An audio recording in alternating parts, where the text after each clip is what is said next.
दिल्ली में लाल किले के ठीक सामने 10 नवंबर की शाम 6:52 पर एक धमाका हुआ। इस धमाके में 14 लोगों की जान चली गई, 20 लोग घायल हुए।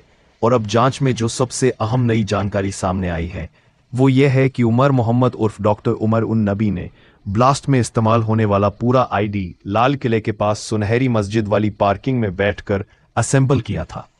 सोमवार का दिन था, लाल किला बंद था, पार्किंग लगभग खाली थी और इसी खालीपन ने उसे वह जगह दे दी जहां वह बिना किसी रुकावट के डिवाइस तैयार कर सके।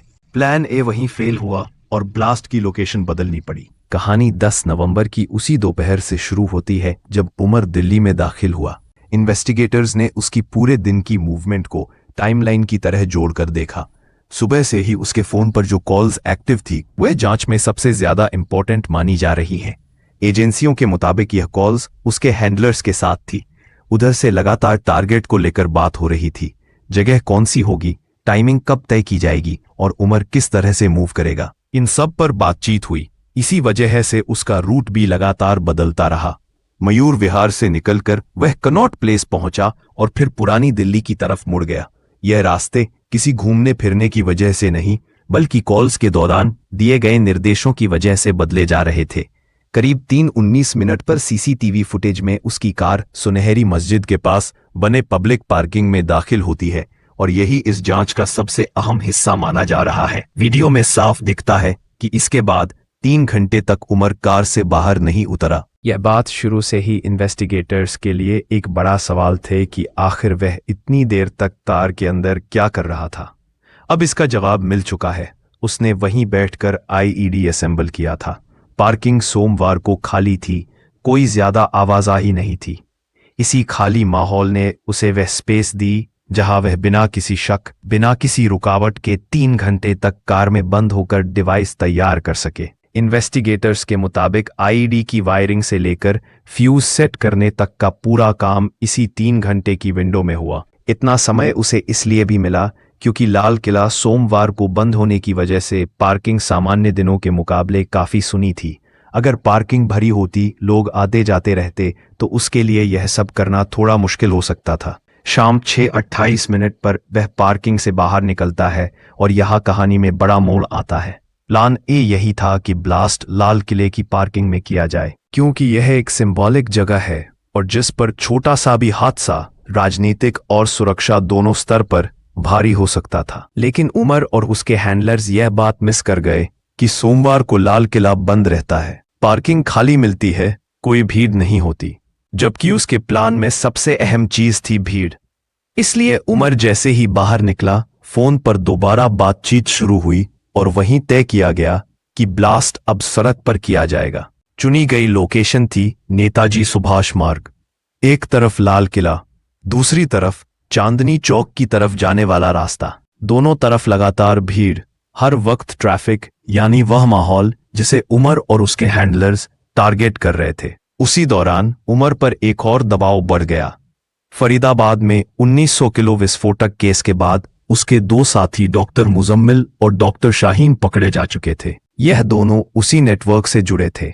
दोनों की गिरफ्तारी ने उमर के भीतर डर बढ़ा दिया था कि अगला नंबर उसका हो सकता है। इन्वेस्टिगेटर्स के मुताबिक इसी घबराहट ने उमर को प्लान को जल्दी से पूरा करने की तरफ धकेला। उसे लगने लगा था कि अगर उसने देर की तो शायद वह पकड़ा जाएगा और ब्लास्ट हो ही नहीं पाएगा। पार्किंग से निकलने के बाद उसकी कार नेताजी सुभाष मार्ग की तरफ बढ़ी कि इसी दौरान उसके फोन पर लगातार एक्टिविटी चलती रही। कॉल्स आती जाती रही और ठीक 6 के आसपास कार के अंदर सेट किया गया वह आईईडी ट्रिगर हुआ। धमाका जोरदार था। सड़क पर अफरा तफरी मच गई।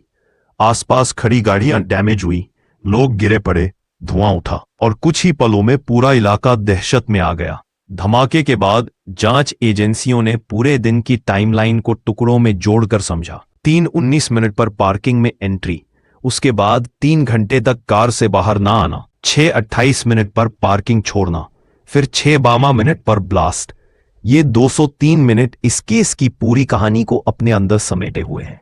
आईडी कहां बना, प्लान कैसे बदला, उम्र किस दबाव में था और ब्लास्ट की टाइमिंग क्या थी, सब कुछ इसी टाइमलाइन में फिट होता गया।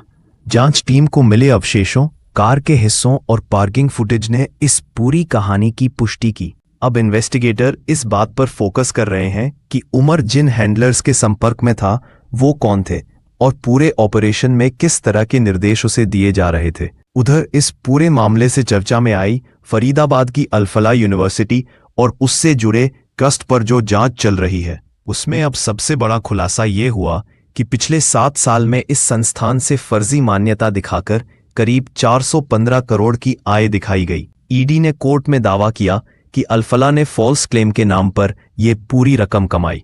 यही नहीं, पूरे ट्रस्ट और यूनिवर्सिटी के बैंक अकाउंट्स और आईटीआर्स एक ही पैन नंबर के तहत ऑपरेट हो रहे थे। यानी पूरा वित्तीय कंट्रोल एक ही ट्रस्ट के हाथ में सेंट्रलाइज था। बात ट्रस्ट के फाउंडर और चेयरमैन जवाद अहमद सिद्दीकी करते हैं, जिन्हें ईडी ने टेरर फाइनेंसिंग से जुड़े मनी लॉन्ड्रिंग केस में गिरफ्तार किया है। कोर्ट ने उन्हें 13 दिनों की ईडी कस्टडी में भेजा है। जांच एजेंसियों का कहना है कि अल-फलाह ट्रस्ट और उससे जुड़े इंस्टीट्यूट्स ने सालों तक बिना मान्यता के चलकर स्टूडेंट्स से पूरी फीस वसूली और इस पूरे ऑपरेशन के जरिए गैर कानूनी कमाई की। जब ईडी ने यूनिवर्सिटी के आईटीआर खंगाले तो डाटा चीख चीख कर अनियमितताओं की तरफ इशारा करता दिखा। 2014-15 वाले साल में 30 करोड़ 79 लाख और 2015-16 में 29 करोड़ 48 लाख डोनेशन के नाम पर दिखाए गए। लेकिन 2016-17 में ट्रस्ट ने अपनी आय को अचानक एकेडमिक इनकम के तौर पर दिखाना शुरू कर दिया। उसके बाद ग्राफ लगातार ऊपर गया। 2018 से 19 में आय 24 करोड़ 21 लाख थी। वहीं 2025 आते आते यह आय 80 करोड़ तक पहुंच गई। पूरे 7 साल में जोड़ें तो यह रकम 415 करोड़ से ज्यादा बैठती है। ईडी का कहना है कि यह पूरा अमाउंट फर्जी मान्यता, फर्जी दस्तावेज और स्कूलों के नाम पर की गई वसूली पर आधारित है।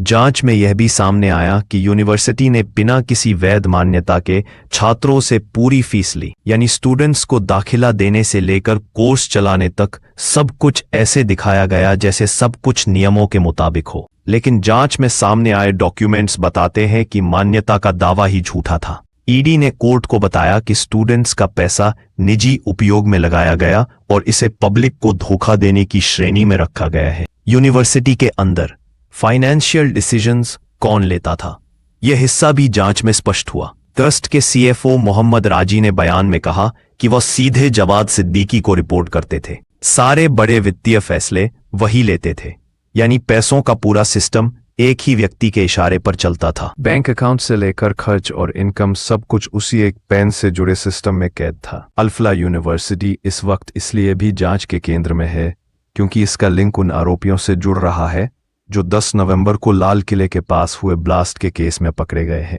ब्लास्ट में शामिल डॉक्टर उमर मोहम्मद उर्फ उमर उन नबी, जिसने i-20 कार में बैठकर ब्लास्ट किया था, वही इस यूनिवर्सिटी में काम करता था। उसके साथ ही शाहीन सईद, मुजम्मिल शकील और आदिल रजा, तीनों का कनेक्शन भी इसी संस्थान से बताया गया है। जांच में यह भी सामने आया है कि इन लोगों ने विस्फोटक बनाने के लिए केमिकल्स यूनिवर्सिटी लैब से बाहर निकाले।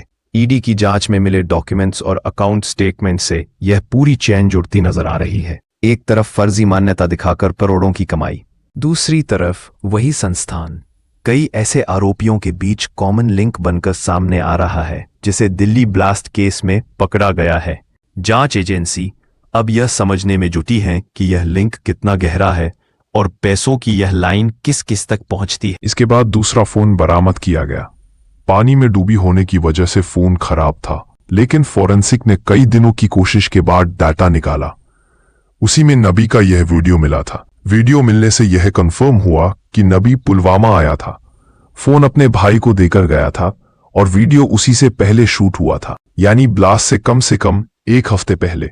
वहीं डॉक्टर शाहीन की गिरफ्तारी के बाद एक नई फोटो सामने आई है जिसमें वो एक बिल्कुल नई नवेली मारुति ब्रेज कार खरीदते दिख रही है। जांच के मुताबिक यही ब्रेज उन कई गाड़ियों में से एक है जिनका इस्तेमाल आरोपियों ने अलग अलग शहरों में विस्फोटक पहुंचाने के लिए किया था। यह गाड़ी अल-फलाह यूनिवर्सिटी से बरामद हुई, जहां पुलिस को दिल्ली ब्लास्ट से कुछ घंटे पहले ही भारी मात्रा में विस्फोटक मिले थे। फोटो में शाहीन के साथ डॉक्टर मुजम्मिल शकील भी नजर आता है। फोटो में दोनों कार की डिलीवरी लेते हुए दिख रहे हैं। रिकॉर्ड के मुताबिक यह गाड़ी 25 सितंबर को हरियाणा में रजिस्टर्ड हुई थी। यूनिवर्सिटी कैंपस से जो दूसरी गाड़ी मिली उसमें से क्रिंक राइफल बरामद हुई, जांच में यह गाड़ी भी शाहीन की बताई जा रही है।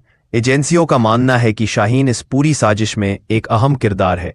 जांच में व्हाइट कॉलर टेरर मॉड्यूल कहा गया। शाहीन पर पाकिस्तान स्थित जैश मोहम्मद से लिंक होने और भारत में महिलाओं की भर्ती विंग खड़ी करने की जिम्मेदारी लेने का भी आरोप है। जांच में यह भी सामने आया है कि नेटवर्क 6 दिसंबर को एक बड़े फिदाइन हमले की तैयारी में था। इस कथित प्लान में डॉक्टर उमर उन नबी समेत वही लोग शामिल बताए जा रहे हैं जिनका नाम लाल किला ब्लास्ट में आया था।